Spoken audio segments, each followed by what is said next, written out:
So this is carrier's legal liability insurance. Carrier's legal liability insurance. So I'll give you an update on this topic.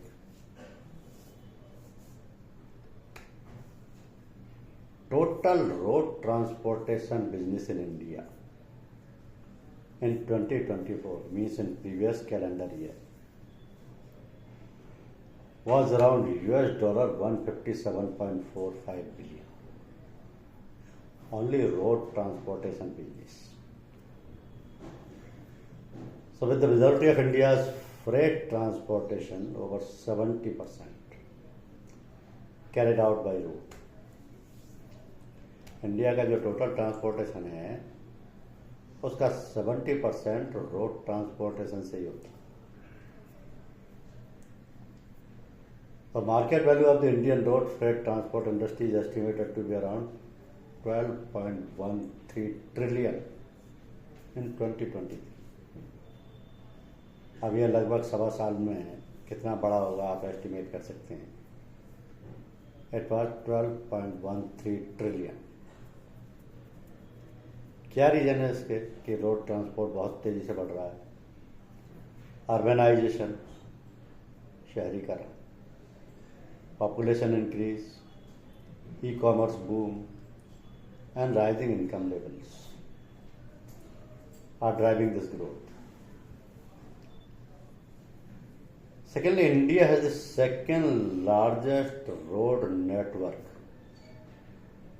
and its national highways span a total length of 146,195 kilometers. Forming the primary network of the country. और इसमें ये जो तेजी से बढ़ा है ये पिछले 10 सालों में बढ़ा है. और इसकी क्रेडिट आप road transport minister mister Gadkari को दे सकते हैं, क्योंकि इन 10 सालों में जितनी तेजी से बढ़ा है उतना अब तक का टोटल 60-70 ईयर्स का नहीं था. Road network, second largest road network and it's national highways. Road transportation के लिए सबसे बड़ी रिक्वायरमेंट क्या है कि आपका रोड नेटवर्क होना चाहिए, नेशनल हाईवेज होनी चाहिए, smooth running on the road होनी चाहिए. आजकल तो एक्सप्रेस वेज पर भी हैवी कमर्शियल व्हीकल्स चल रहे हैं. This is all because of this urbanization, population increase, e-commerce boom and rising income levels. इसलिए रोड ट्रांसपोर्टेशन इतना डेवलप हो गया. ट्रांसपोर्टेशन के बहुत सारे मीन्स हैं, इन द सेंस कि अगर किसी को भी एक्सपर्सन को कहीं बाई प्लेस पे भेजना है सामान, तो वाटरवेज हैं, एयरवेज हैं, रेलवेज हैं. और वाटरवेज से भी भेजना हो तो शिप, स्टीमर, बोट और any kind of are available. By airways भी माल जाता ही, एक्सपोर्ट भी होता है. बाई एयर कार्गो, कुरियर और हेलीकॉप्टर और बाई एनी एयर डिवाइस. बहुत नियर और शॉर्ट डिस्टेंस का हो तो डिवाइस ड्रोन भी हो सकता है. रेलवेज, इंडिया का रेलवे नेटवर्क भी वर्ल्ड का सबसे फेमस नेटवर्क में से, इन द सेंस कि उसकी लेंथ एंड ब्रेड्थ. बाकी फास्टेस्ट ट्रेन्स में तो खैर कहीं नहीं, जापान, चाइना वगैरह बहुत आगे हैं, लेकिन नेटवर्क बहुत बड़ा है. लेकिन हमारी कैरियर लीगल लाइबिलिटी के पॉइंट ऑफ व्यू से हम सिर्फ रोडवेज की बात करेंगे, क्योंकि हमारी इंश्योरेंस पॉलिसी सिर्फ रोडवेज की रिस्क कवर करती है. और रोडवेज में जीसीसीबी, गुड्स कैरिंग कमर्शियल व्हीकल ही होता है जो कि माल लाने ले जाने के लिए यूज किया जाता है. और किसी प्राइवेट व्हीकल में अगर ले जा रहे हैं तो वो गलत है, क्योंकि that vehicle is not meant for the purpose of carrying the goods. Commercial vehicle की भी 2 कैटेगरीज में से, जीसीसीबी और पीसीसीबी में से केवल जीसीसीबी को ही गुड्स कैरिंग पर्पज के लिए यूज किया जा सकता है. इस कैटेगरी में बहुत सारे व्हीकल्स हो सकते हैं, जैसे कि लाइट कमर्शियल व्हीकल है, मीडियम कमर्शियल व्हीकल है, हैवी कमर्शियल व्हीकल है, टैंकर है, रेफ्रिजरेटेड व्हीकल है, ओपन बॉडी है, क्लोज बॉडी व्हीकल्स हैं, they are all use for the transportation of goods. So our policy is concerned with the roadways only. अब question ये आता है कि कैरियर लीगल लायबिलिटी इंश्योरेंस की जरूरत क्या है, क्यों चाहिए policy. Transportation is one business which is carrying the goods of others only. Transporter is not the owner of the goods. He is only earning the freight on the goods. दूसरों के माल को ला रहा है, ले जा रहा है और उस पर भाड़ा ले रहा है, वो भाड़ा उसकी कमाई है. तो ये जो गुड्स का मूवमेंट है, cargo from one place to another place, अब इसमें रिस्क भी उतनी होती है. लोडिंग से लेकर के अनलोडिंग तक, जर्नी तक, और बीच में जितनी भी अनएक्सपेक्टेड इवेंट्स हो सकती हैं, वो सब से रिस्क रहता है सामान. It can damage at any point of time. और अगर ट्रांजिट में गुड्स डैमेज हो गया है तो ये जिम्मेदारी ट्रांसपोर्टर की. चाहे शॉर्ट पीरियड के लिए वो उसका कस्टोडियन है, लेकिन उसने उसका भाड़ा लिया, तो जब तक माल उसकी कस्टडी में है तब तक के लिए वो जिम्मेदार है.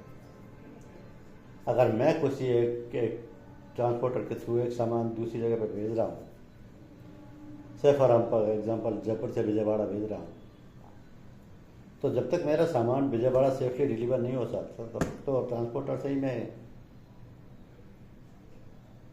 सारा खर्चा और लॉस और डैमेज क्लेम करने के लिए हकदार हूँ. तो ये जो रिस्क है ट्रांसपोर्टर की इन लिeu ऑफ फ्रेट, ये बहुत बड़ी रिस्क है.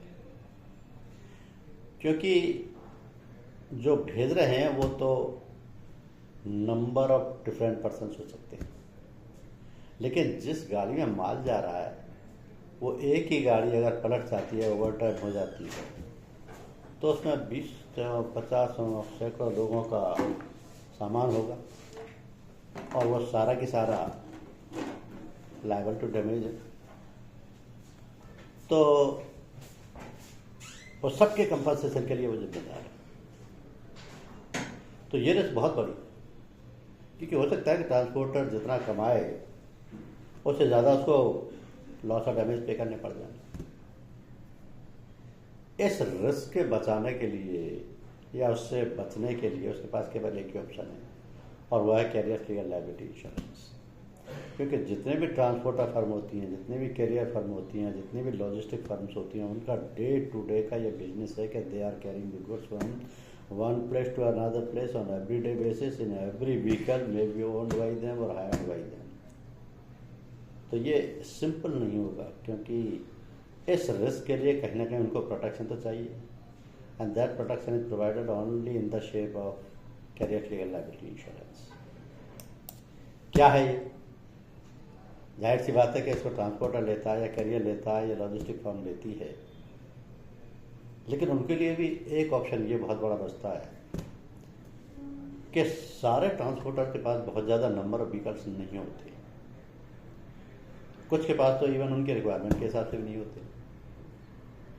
फॉर एग्जाम्पल, मेरे को एक साल में मेरा टर्नओवर 5 करोड़ का है, मुझे 50 ट्रक की ज़रूरत है, लेकिन मेरे पास 30 ही ट्रक है.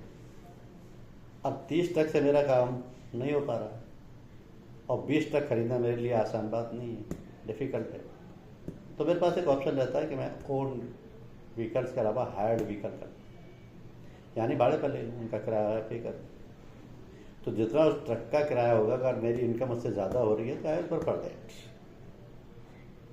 तो हायर्ड व्हीकल्स भी होते हैं. ट्रांसपोर्टर्स और carrier firms are using own vehicles as well as hired vehicles. अब हायर्ड व्हीकल्स में क्योंकि वो उसके ओनर तो नहीं है, तो वो उसका इंश्योरेंस तो नहीं करा सकते, लेकिन माल तो ले ही जा सकते हैं. और माल ले जाने के साथ साथ उनको carrier legal liability insurance policy में भी वो कवर कराना पसंद करेंगे, क्योंकि वह जितनी रिस्क उनके अपने व्हीकल में उतने ही हायर्ड व्हीकल में भी.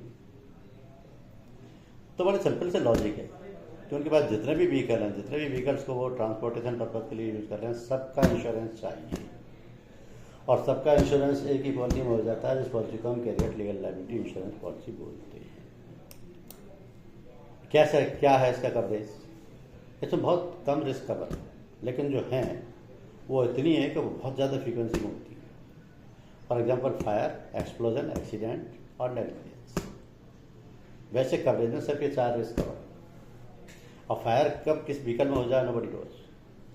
Similarly is the case with the explosion with the hazardous items, chemical items, accident.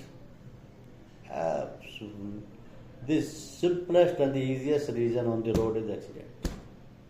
कहीं भी किसी भी कंट्री में किसी भी रोड पर कभी भी at any point of time में एक्सीडेंट हो सकता है, नो वन नोज। और एक चौथा रीजन है नेग्लिजेंस। अब नेग्लिजेंस किसकी हो? खुद ट्रांसपोर्टर की हो सकती है, उसके एम्प्लॉयज़ की हो सकती है, उसके रिप्रेजेंटेटिव्स की हो सकती है, उसके सर्वेंट्स की हो सकती है, उसके लोडर्स अनलोडर्स की हो सकती है। ये रिस्क भी कवर है। तो 4 कंपोनेंट हुए, fire, explosion, accident and negligence. ये चारों कवर है। लिमिटेड कवर है लेकिन बहुत यूजफुल कवर है। इसके अलावा 2 कवर एड ऑन है, means available on additional premium. ये क्या है? Riot and strike and terrorism. इन दोनों का एक्स्ट्रा प्रीमियम दीजिए और इसका कवर करा लीजिए, क्योंकि ये ऑप्शनल है। ये ट्रांसपोर्टर की मर्जी पर है, चाहे तो लें चाहे तो ना लें। और इस पॉलिसी के कुछ फीचर्स हैं।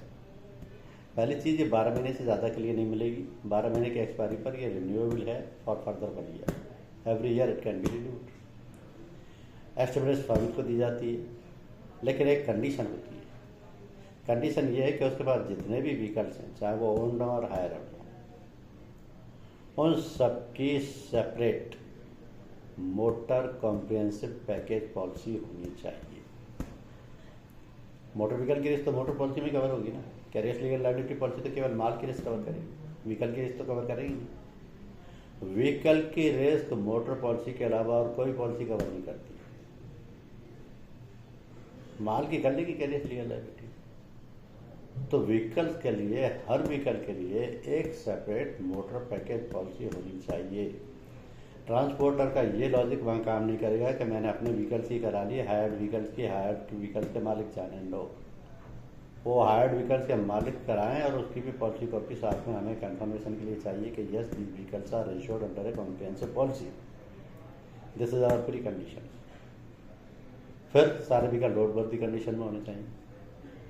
अब ये कमर्शियल व्हीकल्स के लिए रोड वर्दी कंडीशन जबानी जमा खाते से नहीं होती, उसके लिए एक RTO फिटनेस सर्टिफिकेट इशू करता है, जिससे उसकी रोड वर्दी कंडीशन टेस्ट होती है।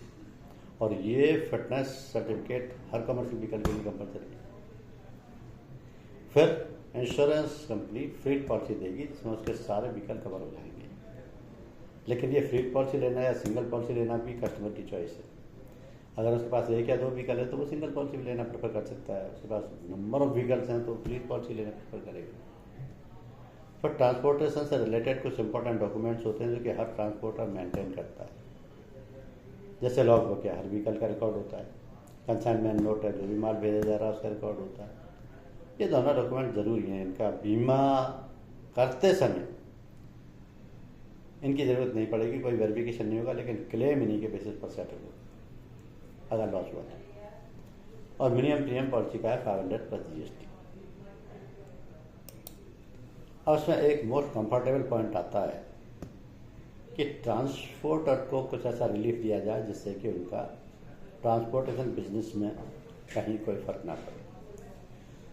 क्योंकि वो एक प्रॉब्लम जो डे टू डे बेसिस पर फेस करते हैं, उनका साथ क्या होता है कि आप एक प्लेस से दूसरी जगह पर माल भेज रहे हैं तो किसी न किसी ट्रांसपोर्टर के गोडाउन में अनलोड होता है, फिर वहाँ से उसकी डिस्ट्रीब्यूशन हो जाती है। अब जहाँ वो अनलोड हो रहा है, अगर उसका गोडाउन में प्लेस ही नहीं है तो हो सकता है उस व्हीकल को वहाँ 1 दिन खड़ा रहना पड़े, 2 दिन खड़ा रहना पड़े, 4 दिन खड़े रहने पड़े।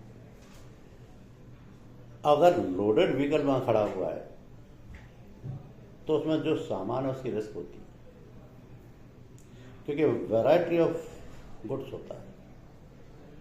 अगर कोई स्पेसिफिक क्वालिटी का गुड्स है तो रिस्क कम रहती है, लेकिन अगर वैरायटी मिक्स गुड्स है, कपड़े भी उसी में जा रहे हैं, व्हीकल भी उसी में जा रहे हैं, खाने पीने का सामान भी उसी में जा रहा है, तो ऐसा नॉर्मली ट्रांसपोर्टर्स का हाथ होता है। क्यों होता है? क्योंकि बहुत सारे लोगों को सामान होता है। अब बहुत सारे लोगों का सामान है, कोई एक ही चीज़ भेजेंगे ऐसा तो है नहीं। अगर किसी स्पेसिफिक एग्रीमेंट के थ्रू जा रहा है, जैसे किसी सीमेंट कंपनी का माल है या किसी फर्नीचर फैक्ट्री का माल है या किसी टेक्सटाइल मिल का माल है, तब तो वो एक ही नेचर का हो सकता है। तो अगर गोडाउन में प्लेस नहीं है तो एक्स्ट्रा डेज की रिक्वायरमेंट रहती है, और हमारी पॉलिसी 3 दिन एक्स्ट्रा डेज का कवरेज प्रोवाइड करती है। कैसे? रिस्क शुरू होती है पॉइंट ऑफ ओरिजिन से। पॉइंट ऑफ ओरिजिन उसको बोला जाता है जहाँ से कि गाड़ी को चलना है। जैसे जयपुर से विजयवाड़ा जानी है तो Jaipur is the point of origin, Vijayawada जानी है तो Vijayawada is the point of discharge या फाइनल डेस्टिनेशन। और सारी जर्नी की रिस्क तो कवर होगी, लेकिन क्वेश्चन ये है कि पॉइंट ऑफ ओरिजिन पर भी रिस्क कवर चाहिए, क्योंकि जब गाड़ी में गुड्स लोड हो रहा उस वक्त की रिस्क है। नेग्लिजेंस ऑफ ट्रांसपोर्टर भी कवर्ड। तो जरा सी नेग्लिजेंस से अगर कोई सामान वहीं डैमेज हो गया, उसका भी इंश्योरेंस कंपनी ने क्लेम पे करना है। तो risk commences at the point of origin. Risk starts with loadings. It covers the entire journey. It ends at the point of discharge. But policy ends with unloading of the goods either or expiry of 3 days, whichever is earlier. ये कहलाता है cover duration. तो cover duration में journey की risk cover है, loading की risk cover है, unloading की रिस्क कवर है, प्लस 3 days की रिस्क कवर है। This is the plus point you are providing to the transporter for their comforts. Rating parameters. Rating parameters में 3 चीज़ें इंपॉर्टेंट हैं: GVW of each vehicle, limit of indemnity and advance. GVW तो आपको registration से मिल जाएगा हर vehicle के, लेकिन limit of indemnity जो है वो ट्रांसपोर्टर खुद सेलेक्ट करेगा। दूसरे शब्दों में कहें तो limit of indemnity is the sum insured of the policy. This sum insured have to be decided by the proposer only, and this is based on their turnover of the previous years. Third, add on. Add on हमारे पास 2 हैं, दोनों में से वो जो भी लेना चाहे ले सकता है। हाँ, फिर उसके एंटाइटलमेंट आते हैं on the basis of discounting. और ये डिस्काउंटिंग किस बेसिस पे होगी? टाइप ऑफ व्हीकल कैसे हैं, क्लोज बॉडी है, ट्रेलर है, रेफ्रिजरेटर है, टैंकर है, तो जो सेफेस्ट है उन पर डिस्काउंट है। फ्लीट डिस्काउंट, जितनी बड़ी फ्लीट होगी उस पर डिस्काउंट है। पास्ट क्लेम हिस्ट्री अगर अच्छी है उस पर डिस्काउंट है। अदर पैरामीटर्स हैं जैसे कि age and fitness of the vehicle है, या कोई स्पेसिफिक कार्गो का ट्रांसपोर्टेशन है, they are to make him entitled for the discounting. हर क्लेम पर एक कंपल्सरी एक्सेस होगा 2% of the claim amount subject to minimum 5,000 rupees for each and every loss. Each claim means policy में अगर 10 claim आते हैं, 5 claim आते हैं, 1 क्लेम आता है या 1 भी नहीं आता है, तो जहाँ नहीं आता तो वहाँ तो डिडक्शन वाली बात ही नहीं। लेकिन अगर 1 क्लेम भी आता है तो कंपल्सरी एक्सेस होगा 2% ऑफ द क्लेम अमाउंट और 5,000 for each and every loss. Terrorism के केस में थोड़ा डिफरेंट हो सकता है, क्योंकि वहाँ terrorism is the risk which is not directly dealt with by the insurance, so obviously the deduction is slightly higher. Policy के कुछ जनरल एक्सक्लूजन है, इनमें सबसे इम्पोर्टेंट है कि third party death, injury, property damage claims covered under the motor vehicle act are not covered under the carrier's legal liability insurance. I repeat, अगर transporter का कोई व्हीकल माल लेकर के जा रहा है, उससे रास्ते में कोई थर्ड पर्सन की डेथ हो गई या डिसेबिलिटी हो गई या इंजरी हो गई या प्रॉपर्टी डैमेज हो गया, तो कैरियर्स लीगल लायबिलिटी 1 रुपये का क्लेम पे नहीं करेगी। क्यों नहीं करेगी? क्योंकि this risk is covered under the motor policy as per the provisions of the motor vehicle act. हालांकि रिस्क तो थर्ड पार्टी में भी कवर है, लेकिन हमारी रिक्वायरमेंट है कि पैकेज पॉलिसी होनी चाहिए, तो पैकेज में तो ऑब्वियसली कवर्ड होगी ही होगी। So this risk which is related to the persons or to the properties of the third person is not covered by carrier's legal liability insurance. Contractual liability भी cover नहीं है, goods belonging to the servants or agents of the transporter cover नहीं है, right and strike भी cover नहीं है, but there is an add-on if the proposer warranty can select it. Act of terrorism भी cover नहीं है, but there is an add-on if the transporter warranty can select it. Inherent defect और vice cover नहीं है. ये एक ऐसी risk है जो कि पेरिसेबल आइटम्स में होती है. पेरिसेबल यानी कि जल्दी खराब होने वाले आइटम्स, सड़ने वाले आइटम्स, जैसे कि फ्रूट्स हैं, वेजिटेबल्स हैं, मिल्क प्रोडक्ट्स हैं, तो इनकी अपनी प्रॉपर्टीज ही उस प्रोडक्ट को ख़राब कर देती है over a period of time. तो ये रिस्क हमेशा एक्सक्लूडेड रहती है. कॉन्सिक्वेंशियल लॉस, ये कॉन्सिक्वेंशियल लॉस किसकी वजह से हो सकता है? कई रीजन, मार्केट सिचुएशंस, मार्केट में प्राइस फ्लक्चुएशंस, डेप्रिसिएशंस, ये कवर नहीं होंगे.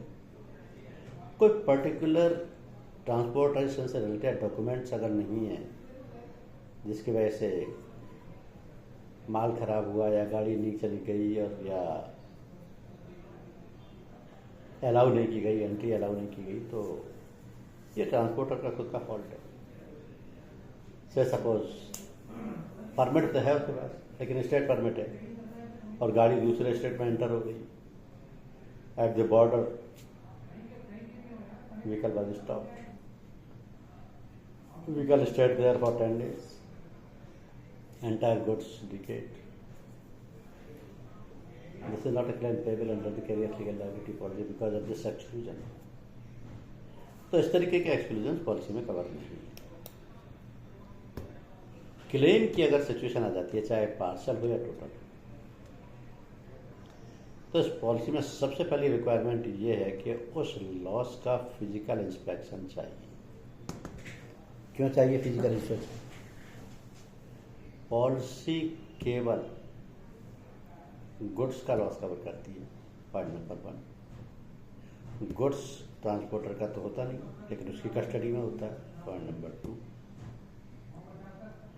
और गुड्स में कितना लॉस हुआ है, कैसे लॉस हुआ है, कितना साल्वेज है, मतलब सेव्ड है, कितना डैमेज्ड है, इसका जब तक फिजिकल वेरिफिकेशन नहीं होगा इंश्योरेंस कंपनी क्लेम डिसाइड नहीं कर पाएगी. क्योंकि वर्बली अगर इंश्योर्ड क्लेम करना चाहेगा कि हमारा इतना सामान डैमेज हो गया, क्लेम पे कीजिए, तो इंश्योरेंस कंपनी ने डॉक्यूमेंट्स मांगना है, प्रूफ मांगना, सपोर्टिंग मांगना, फिजिकल वेरिफिकेशन भी मांगना है, फोटोग्राफ्स भी मांगने. किसी भी कंपनी को किसी लॉस की लायबिलिटी असर्टेन करनी हो तो the best part is physical verification bye A technically expert person who is called surveyor, who is physically inspecting the loss, is reaching at the spot of the loss, taking the photographs, assessing the loss, finding the suitable reasons, and checking the policy exclusions and terms and conditions. So then only he will assess the loss.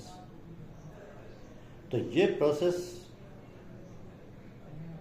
Immediate notification पर ही possible है. जैसे ही किसी गाड़ी का burning हुआ या accident हुआ या ओवरटर्निंग हुआ, इंश्योरेंस कंपनी को इमीडिएट इंटीमेशन आ जाएगी, तो इंश्योरेंस कंपनी उसको वेरीफाई करके सर्वेयर को भेज देगी. Surveyor will rush to the spot and he will verify, take the photograph and assess the loss, and then only on the basis of that report the claim will be settled. Simple procedure. लेकिन इस policy के claim को settle करने के लिए कोई different kind के documents की भी जरूरत पड़ती है. क्योंकि इंश्योरेंस कंपनी ने सबसे पहले तो मोटर बॉडी और पैकेज पॉलिसी चेक करनी है कि जिसने जो व्हीकल जा रहा था उसकी पैकेज पॉलिसी थी या नहीं, और वो भी दैट वाज वैलिड और not on that particular date of accident. ये कंडीशन इसलिए भी मैंडेटरी है कि जिस डेट को एक्सीडेंट हुआ है, चाहे वो उसकी मोटर की पैकेज पॉलिसी उससे 2 दिन पहले एक्सपायर हुई, लेकिन अगर उस डेट को वैलिड नहीं थी तो कैरियर लीगल लायबिलिटी पॉलिसी का भी क्लेम इसमें पे नहीं होगा.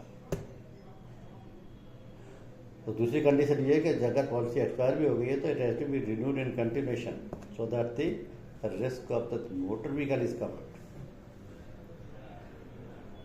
दूसरे व्हीकल का रजिस्ट्रेशन भी वेरीफाई होगा, क्योंकि उससे जो भी GVW जो उसने इंश्योरेंस का दिया था that will be verified. Agreement letter अगर कोई स्पेसिफिक गुड्स कैरी किया जा रहा है, जैसे किसी पेपर मिल का या किसी गारमेंट मिल फैक्ट्री का या किसी सीमेंट फैक्ट्री का, तो there has to be certain agreement letter that will be verified. Certificate of registration will be verified that is issued by the Carriage by Road Act 2007 के provisions के तहत transport department issue करेगा transporter के लिए. That will make him entitled to do the transportation business. Normally ये वो certificate होता है जिसको कि वो अपने ऑफिस में डिस्प्ले करके रखते हैं.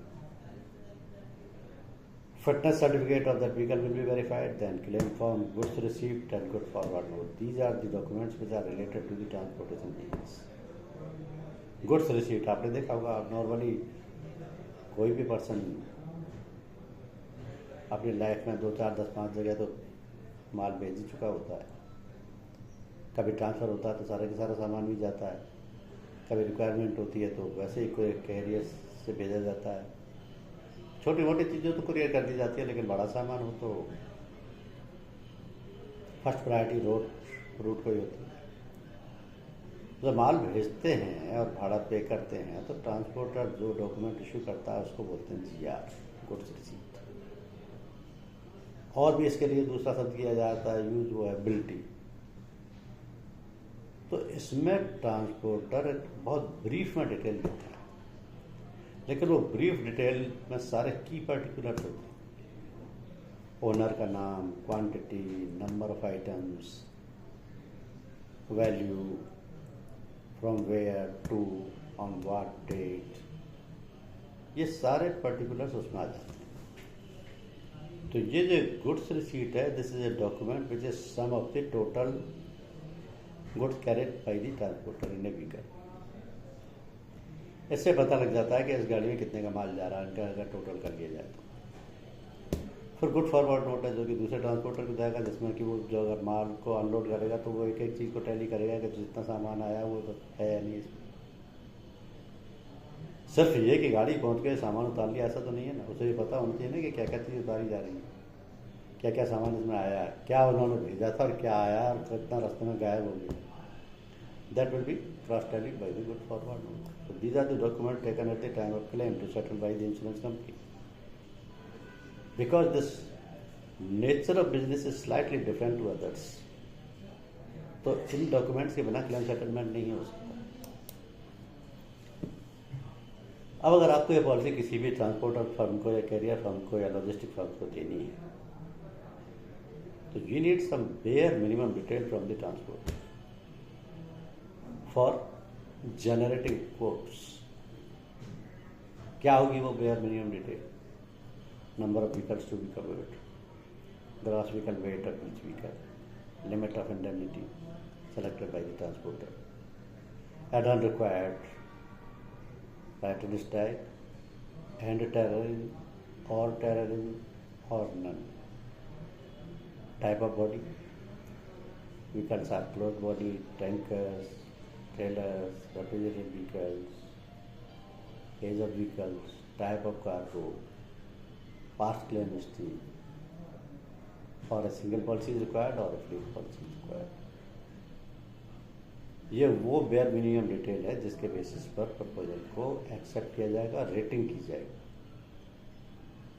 क्योंकि limit of indemnity have to be selected by the transporter only.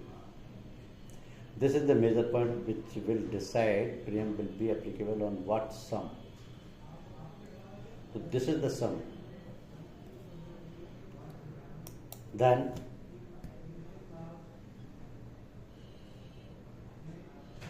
Her transporter prefer करेगा कि फ्लीट पॉलिसी लेनी चाहिए.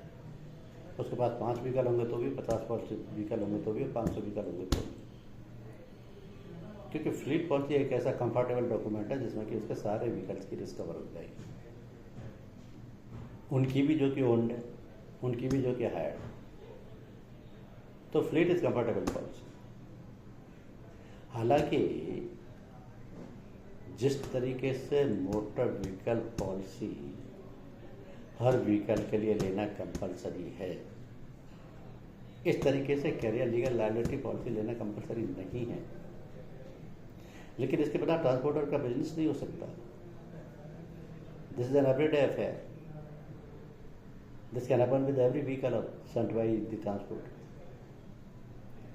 कितना ही माल किसी भी ट्रक में जा रहा है, उसमें से अगर थोड़ा बहुत भी डैमेज होता है और इतने ही फिर सारे व्हीकल्स में होते जाते हैं, तो ये तो सारे प्रॉफिट को खा जाएगा। उसका लॉस ऑफ डैमेज का कंपनसेशन सारे प्रॉफिट को खा जाएगा, गुंजाइश ही नहीं बची।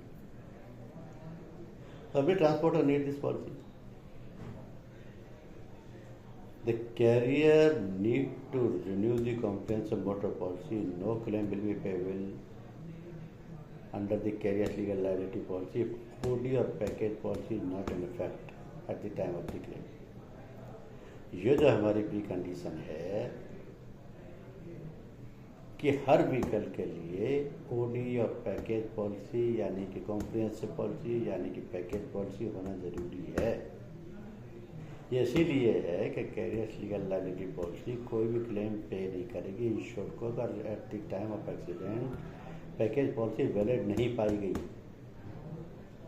तो ये होना ज़रूरी है।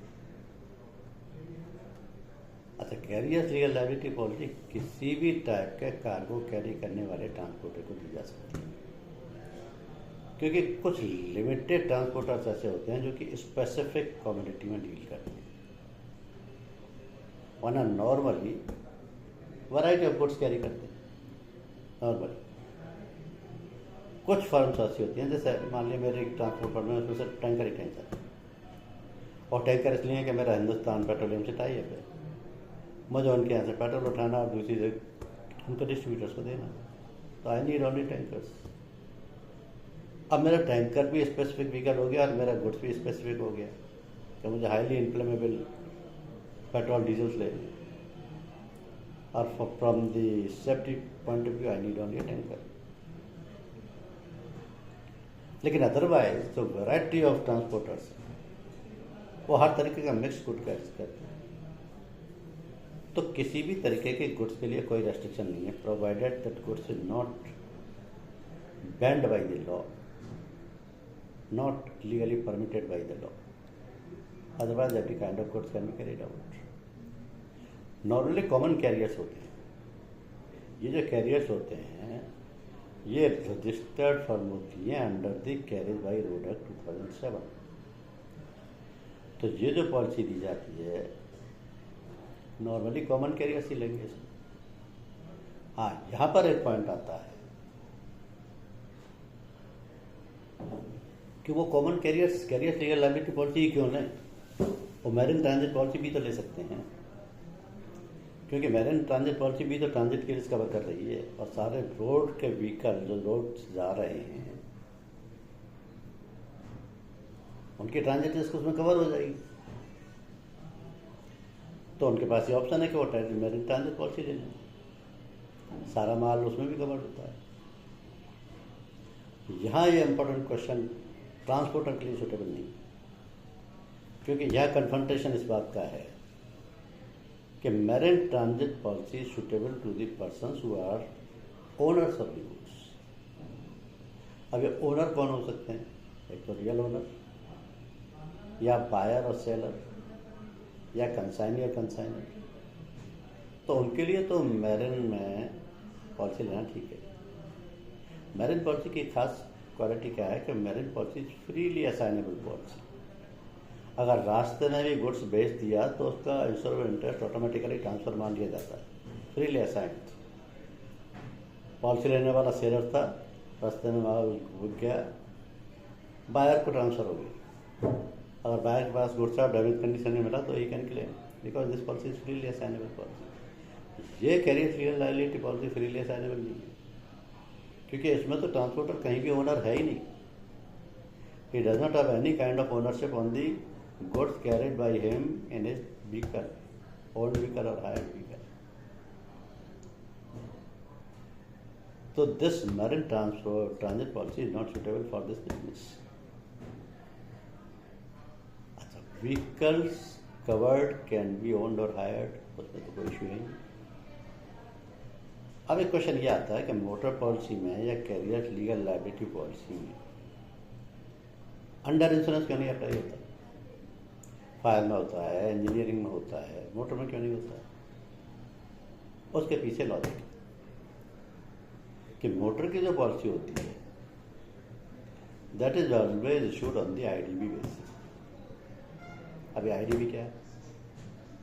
Insured declared value is the ex showroom value minus percentage of deduction applied as per the IDV table. तो वो जो परसेंटेज डिडक्टेबल हो रहा है पर ईयर, वो इतना साइंटिफिक है कि वो उसकी मार्केट वैल्यू निकाल के रखती है। That means it is insured on the market value basis और on the price of the vehicle.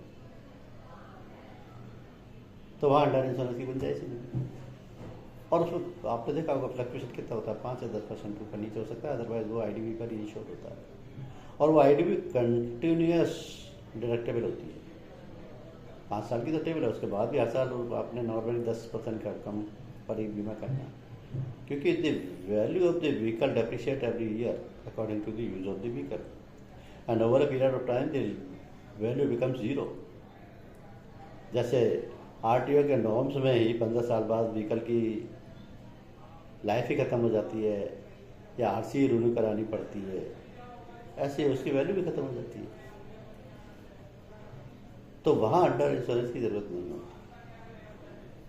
लेकिन कैरियर लीगल लायबिलिटी में क्यों नहीं होती? क्योंकि कैरियर लीगल लायबिलिटी में ट्रांसपोर्टर या कैरियर फर्म किसी भी माल का ओनर है ही नहीं। उन्हें पता ही नहीं वैल्यू कितनी है उसकी। उनको तो जो वैल्यू बताई गई है उतने का बीमा कर रहे हैं। जब उन्हें ये नहीं पता कि इसकी कॉस्ट क्या है, तो अंडर इंश्योरेंस और ओवर इंश्योरेंस का क्वेश्चन ही अराइज नहीं होता। इसलिए दोनों ही पॉलिसी अंडर इंश्योरेंस अप्लाई नहीं करती। Then comes the liability. अब इस पॉलिसी में liability will be paid by the policy in full to the AOA और एओवाई। लायबिलिटी की हर पॉलिसी में जो लिमिट होती है सम इंश्योर्ड की, वो इन्हीं फैक्टर्स पर डिसाइड होती है, एनी वन एक्सीडेंट और any one year. AOI stands for any one accident और AOY stands for any one year। ये दोनों ही लिमिट ट्रांसपोर्टर को खुद को सेलेक्ट करनी है। ये दोनों ही लिमिट रीजनेबल होनी चाहिए जिस पर प्रीमियम अप्लाई होगा, और यही पॉलिसी का सम इंश्योर्ड कहलाता है। तो क्या है ये, कैसे इसको कैलकुलेट किया जाएगा, कैसे अप्लाई होगा ये? इसको आप एक एग्जांपल से समझ सकते हैं। कैसे समझेंगे, देखिए। फॉर एग्जांपल, एक सिंपल एग्जांपल इसमें टैंकर के दिया हुआ मैंने कि अगर ट्रांसपोर्टर्स के पास टैंकर्स हैं 5 और टैंकर्स किसी भी डिपो से कनेक्टेड हैं, चाहे वो इंडियन ऑयल का हो या भारत का हो या हिंदुस्तान पेट्रोलियम का हो, किसी का भी हो, तो एट ए टाइम कितना मैक्सिमम लॉस हो सकता है? That has to be calculated practically on the basis of the registration certificate and the price of the market. Registration certificate ये कहता है कि टैंकर की रजिस्टर्ड कैपेसिटी 5000 लीटर है। ओके, तो इसका मतलब 5000 लीटर से ज़्यादा माल तो उसमें लोड हो नहीं सकता। उस 5000 लीटर की मार्केट में वैल्यू क्या है पर लीटर, वह मार्केट से पता लग जाएगा। अब पेट्रोल ही है, जैसे मान लिया कुछ स्टेट में 100 से कम भी है, कुछ में 100 से ऊपर भी है, उन्होंने एवरेज आपने 100 रुपीज़ ली। तो इसके मायने हैं कि पेट्रोल से भरा हुआ एक टैंकर एक बार में 5000 इंटू 100 इट मीन्स 5 लाख रुपए का माल लेकर के जा रहा है। अब अगर उसमें 5 लाख का माल है तो maximum possibility of loss of damage to the goods कितनी हुई? 5 लाख से ज़्यादा तो नहीं हो सकता। अगर वो ओवरटर्न हो जाए, उसमें फायर हो जाए, उसमें एक्सप्लोजन हो जाए, उसका एक्सीडेंट हो जाए, या वो टैंकर ही खाई में जा गिरे या किसी नदी में जा गिरे, तो मैक्सिमम पॉसिबिलिटी ऑफ लॉस कितनी है? हो सकता है नदी या खाई में गिरने से तो माल का बिल्कुल नुकसान ना हो, गाड़ी का वजह हो जाए। कई बार ऐसी सिचुएशन भी हो जाती है। लेकिन नॉर्मली फायर्स में, एक्सप्लोजन्स में, एक्सीडेंट में तो लोग पॉसिबिलिटी होती है। तो कितना लॉस हो सकता है एक बार? नॉट मोर देन 500, क्योंकि उसकी कैपेसिटी से ज़्यादा नहीं। फॉर सिंपल कैलकुलेशन आपने एनी वन एक्सीडेंट सेलेक्ट कर लिया कि मेरी any one accident limit 5 lakh. अब आप उसे मल्टीप्लाई कर दें जितने आपके पास टैंकर्स हैं और जितने डेज वो सब में ट्रांसपोर्टेशन करना है ऑन एन एवरेज, तो आप उसका टोटल एनी वन ईयर निकालें। तो ये जो एनी वन ईयर लिमिट होगी ये आपकी ईयरली टर्नओवर के बेसिस पर होगी, और जो प्रीमियम कैलकुलेट होगा वो उन दोनों चीज़ के बेस पर कैलकुलेट होगा कि एनी वन एक्सीडेंट लिमिट क्या ली गई है, एनी वन ईयर लिमिट क्या ली गई है, और जो रेट एप्लीकेबल होगी वो नॉर्मली प्रोडक्ट्स या गुड्स के ऊपर डिपेंड करेगी, क्योंकि आपने सम इंश्योर ले लिया, व्हीकल्स की आरसी से आपने कैपेसिटी देख ली, एड ऑन कवर्स देख लिए, आइटम्स क्या है ये भी देखना होता है, उसके हिसाब से रेट लग गई। अब क्वेश्चन ये है कि ये जो कैरियर लीगल लायबिलिटी पॉलिसी है, अगर टेक्निकली कहा जाए तो ये किसी भी लॉ में इस पॉलिसी को लेना कंपलसरी नहीं है इंडिया में, मैंडेटरी नहीं है। लेकिन अगर आप इसको प्रैक्टिकली देखें तो किसी भी ट्रांसपोर्टर के लिए इस पॉलिसी के बिना, इंश्योरेंस के बिना ये ट्रांसपोर्टेशन बिजनेस करना पॉसिबल नहीं है। और पॉलिसीज में आप देखोगे कि possibility of loss is once, twice, thrice, लेकिन यहाँ तो डेली का काम यही है। अच्छा, डेली का भी काम है तो मान लिया एक व्हीकल का नहीं है, सारे व्हीकल्स का यही काम। फॉर एग्जाम्पल आप इसमें कोई मोटर पॉलिसीज कंपेयर करते हैं तो मोटर पॉलिसी में मैक्सिमम रिस्क क्या है कि आउट ऑफ 365 डेज किसी भी दिन कोई भी एक्सीडेंट हो सकता है, तो the risk continues always on all 365 days. यहाँ ये मल्टीपल हो जाता है, व्हीकल तो यहाँ भी है लेकिन यहाँ कितने व्हीकल हैं इस बात पर डिपेंड करता है। मान लिया 10 ही व्हीकल हैं तो एक व्हीकल में 365 डेज की पॉसिबिलिटी है, 10 के 10 में 365 इंटू 10 इतने टाइम की पॉसिबिलिटी है। अच्छा, फिर लॉस और डैमेज कितना होगा, क्या होगा, दिस नोबडी नोज, होगा भी या नहीं होगा, nobody knows, but you can not rule out the possibility, कभी भी कहीं भी कुछ भी हो सकता है। That means without the carrier's legal liability insurance policy, a transporter cannot run his business. हाँ, आपके लिए डिफिकल्ट पॉइंट ये हो सकता है, we are the new entrant in this area. हमारी पॉलिसी बहुत ज़्यादा पुरानी नहीं है, कैरियर लीगल लायबिलिटी पॉलिसी अच्छी है, लेट लॉन्चर्स हैं, और ये पॉलिसी इंडस्ट्री के लिए कोई नई नहीं है। इंडस्ट्री में तो when there was no private insurance company, since then this policy continuing with the PSUs. I repeat, when there were not even a single private insurer, since then this policy continues with the PSU insurers. तो policy तो नई नहीं। अच्छा, transportation business is also not new. In every city you will find the transporters. In every city, rather you will find the transport naggers. और transport नगर तो transporters के लिए है, उसमें कुछ एडिशंस ये होते हैं कि ट्रांसपोर्ट से रिलेटेड फैसिलिटीज वहाँ अवेलेबल होती है, जैसे कांटा वगैरह है, वर्कशॉप्स वगैरह हैं, तो वो ट्रांसपोर्ट नगर अपने आप में एक हब बन जाता है कि वहाँ सारा ट्रांसपोर्टेशन की एक्टिविटीज़ होती रहती है। लोडर्स अनलोडर्स इजीली अवेलेबल हो जाते हैं, स्टोरेज अवेलेबल हो जाता है, लाइक दैट। तो पॉलिसी तो वो सारे ट्रांसपोर्टर पहले भी ले रहे थे। अब अगर आप नई एंट्री ले रहे हैं किसी भी ट्रांसपोर्टर फर्म में कि अब हमारे पास भी पॉलिसी है, हमें ये पॉलिसी आपको देनी है, तो ये question you have to face, we are continuing with this policy with such and such insurer. ठीक है, you can have the comparison of the policy, you can show the USP of your policy, you can tell the service parameters, and you have to display your marketing skills. then only you will enter. हाँ, लेकिन एक बार entry लेने के बाद आपके लिए plus point ये रहेगा, if you succeeded to give the carrier's legal liability insurance policy, you may better have the chances of getting the motor insurance, which is also of his vehicles, or both, old vehicles as well as hired vehicles. क्योंकि आपने एक condition लगा रखी है कि your every vehicle has to be insured under a motor package policy throughout the period of carrier's legal liability insurance. तो बिना उसके तो ये बिजनेस हो गई. So you can make a successful effort to enter into a transporter's business and give this policy to the transporter.